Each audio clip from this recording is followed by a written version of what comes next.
kita siapkan media tanam dan bibitnya yuk. Nah, media tanamnya bukan pakai tanah ya, tapi rock wool. Mirip seperti busa yang mampu menyerap air dan udara sangat baik. Oke deh, sekarang letakkan bibit di bagian tengah rock wool, seperti ini. Lalu tunggu beberapa hari sampai daun muncul seperti ini. Yeay, itu berarti bibit selesai kita semai nih. Jadi bisa kita pindah ke pot deh. Sekarang kita siapkan perangkat media tanamnya atau your simple garden. Satu setnya terdiri dari bak penampung air, 2 batang pipa masing-masing sepanjang 2 meter, dan kotak penyaring. Yuk kita isi bak dengan air terlebih dahulu. Setelah itu pasang kotak penyaringnya. Loh, kok ada ikannya? Ini dia uniknya. Kak Albert menyatukan sistem aquaponik dan aeroponik dalam satu media tanam ini. Nah, sekarang tutup bak dan letakkan pipa tepat di atasnya. Jangan lupa sambungkan selang agar air bisa mengalir sampai bagian tertinggi dari pipa. Yuhu, dengan bantuan pompa air bisa mengalir deh. Come on, kita mulai letakkan pot dalam lubang satu persatu ya. Meski terlihat sederhana, media tanam ini ternyata menguntungkan tanaman dan ikan loh. Kotoran yang berasal dari tubuh ikan akan terurai. Hasilnya malah bisa menjadi nutrisi untuk tanaman. Tanaman juga akan menyerap nutrisi sambil menyaring air. Hasilnya, air jadi lebih bersih dan bisa sebagai tempat hidup ikan. Uniknya, walaupun berada di dataran rendah dengan suhu udara panas, media tanam ini bisa kita pakai untuk menanam tanaman khas dataran tinggi, seperti daun basil, mint, oregano, stroberi, dan lainnya.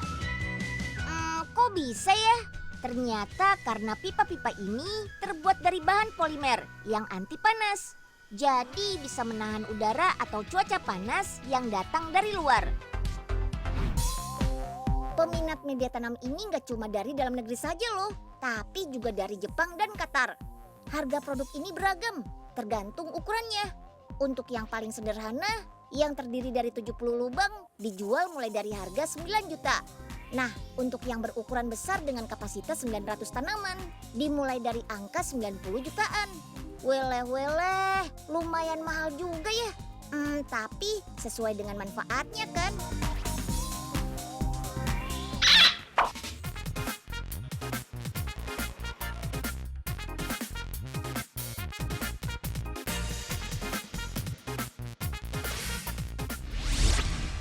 Mesin apa nih? Bentuknya mirip traktor bajak sawah. Tapi kok dipakai buat potong padi ya? Oh, ternyata ini adalah mesin untuk memanen padi secara otomatis. Mesin yang diberi nama Mini Combine Harvester ini dibuat untuk memudahkan petani Indonesia untuk memanen padi. Nah, sebelum tahu keunggulan lainnya, yuk kita lihat dulu cara pembuatannya. Come on! Ini dia proses pertamanya. Proses pertama adalah pemilahan bahan baku besi panjang untuk bagian rangka mesin. Pilih besi hollow kotak sepanjang 6 meter. Selanjutnya besi ini dipotong dengan beberapa ukuran tertentu. Kalau sudah dipotong menjadi beberapa bagian, simpan dan letakkan besi secara berjajar. Ini dia bahan besi yang siap untuk dilas. Lanjut ke proses pengelasan. Loh, kok mengelasnya seperti ini? Tenang, proses pengelasannya dikerjakan oleh mesin robot. Robot akan mengelas beberapa sudut bagian yang sebelumnya sudah disetting oleh operator ahli mesinnya. Tuh lihat, robotnya sudah mulai mengelas bagian pisau pemotong dan bagian rangka mesinnya. Wih, canggih juga ya. Ada juga beberapa bagian komponen yang dikerjakan dengan mesin canggihnya. Ini adalah proses pembubutan bagian rol penggerak pemotong mesin panen. Dalam proses pembubutan, setiap bagian harus disemprot dengan air mengalir. Gunanya supaya bagian besi yang dipotong tidak menimbulkan panas yang berlebihan. Apabila dibiarkan panas, akan merusak mesin pemotong dan hasil jadinya pun tidak akan bagus. Yuk, lanjut kita lihat proses lainnya. Kalau proses ini teman-teman pasti sudah tahu kan? Yap, ini adalah proses pengecatan.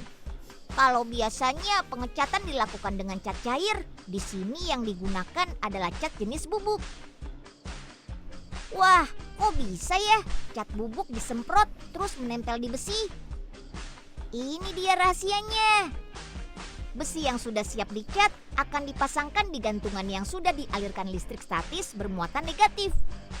Sedangkan bubuk cat yang disemprotkan ini diberi aliran listrik positif. Nantinya akan ada proses tarik-menarik antara besi dengan bubuk cat tersebut. Proses inilah yang membuat bubuk cat akan menempel sempurna ke seluruh bagian besi. Sip, kita sambung ke proses perakitan yuk. Perakitan kali ini akan dilakukan oleh beberapa ahli mesin yang sudah berpengalaman. Pasang bagian tutup exhaust ini. Bagian ini adalah komponen untuk memisahkan antara bulir padi isi dengan gabah. Gabah akan tersedot ke atas dan dimasukkan ke dalam karung wadahnya. Ini dia bagian roda penggeraknya.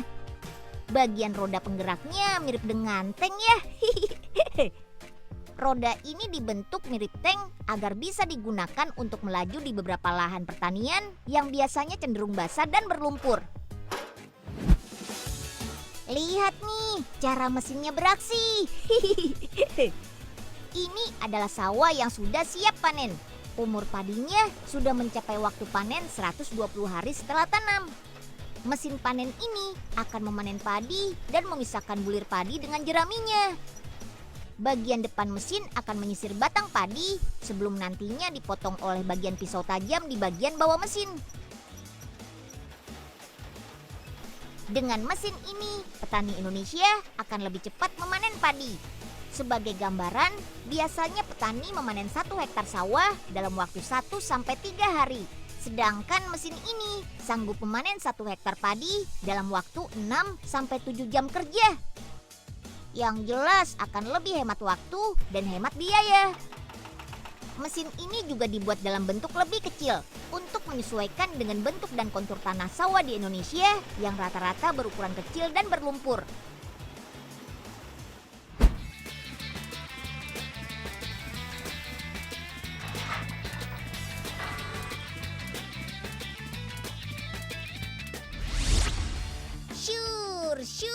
Syur.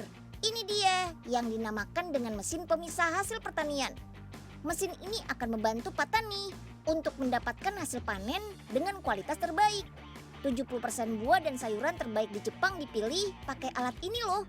Keren banget ya. Semuanya beneran dipilih satu persatu.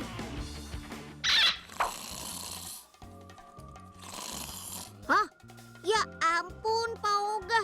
Jauh-jauh ke Jepang cuma numpang tidur di pohon. Pak Oga, bangun Pak Oga. Bangun. Pak, bangun Pak. Bangun Pak Oga. Nenonya berisik banget nih. Gangguin aja. Aduh. Aduh, tuh kan. Makanya Pak hati-hati. Sini deh, Unyil bantu.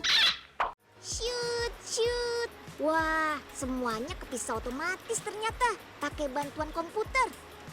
Keren banget. Buah sama sayurnya langsung dipisah berdasarkan ukuran. Gak cuma itu, Den. Kayaknya yang jelek sama yang buah yang bagus juga langsung kepisah tuh. Pak Oga. Wah, tumben bener. Terus ini buah-buahnya dari sini pada mau lanjut kemana, Den?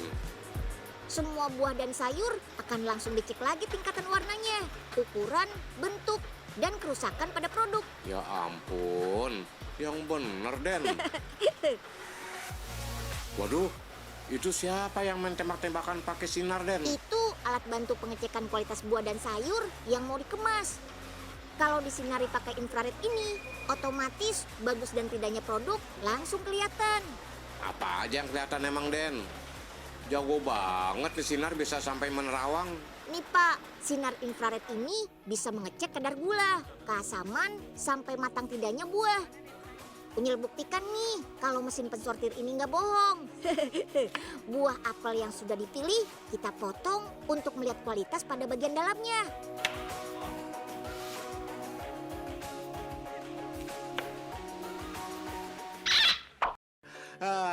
Ambil satu Aduh, jangan diambil Pak Oga. Kenapa sih, Den? Pak Oga kan cuma kepengen ngambil satu biji doang. Bukan begitu Pak. Buah apel yang mau Pak Oga ambil itu nggak bagus, alias busuk. Den Unyil so tahu nih, busuk dari mana? Apelnya mulus gini. Ya kan buah apelnya di Terawang Pak, jadi ketahuan deh bagus atau enggaknya. Batu keles pakai di Terawang. Aduh, di Terawang Pak, pakai mesin canggih.